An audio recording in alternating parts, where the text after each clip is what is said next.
जयकाल उस वीरान हवेली में अकेला रह रहा था और अकेला रहने के बाद वो सोचता है कि मैं इस वीरान हवेली से बाहर निकलूं। और वो बाहर निकलने के बाद उसे एक पास का गांव निकट दिखाई देता है। वो सोचता है कि मैं इसी गांव में जाऊं।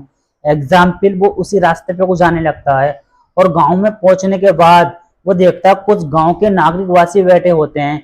एग्जाम्पल वो उनमें से दो व्यक्ति को बुलाता है और कहता है तुम यहाँ को आओ, और कहता है तुम मेरा हुक्म मानो। तो वो सोचते हैं यार ये 10 साल का बच्चा क्या कह रहा है। तो उसमें से एक व्यक्ति अपने लाठी से उसे मारने सोचता है।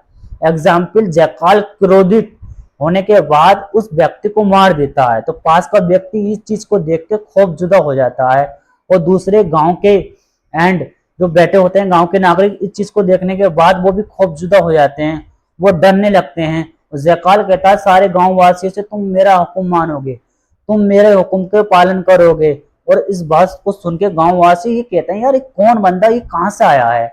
वहां के नागरिक वासियों पर जयकाल बंदोबस्त करने लगा।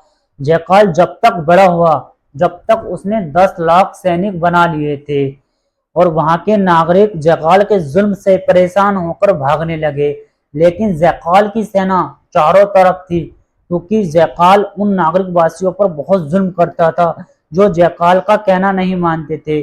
जयकाल का जो कहना नहीं मानता था नागरिक, उन पर जयकाल बहुत जुल्म करता था, बहुत सख्ती करता था, उन्हें मरवा देता था। एग्जाम्पल जो भी जयकाल का कहना मानते थे तो वो जयकाल अपनी सेना में भर्ती कर लेता था, और जो जयकाल का कहना नहीं मानते थे उन्हें मरवा देता था। किसी को खोलते हुए तेल में डलवा देता, किसी को घोड़े की लगाम वाली रस्सी से बंधवा देता था।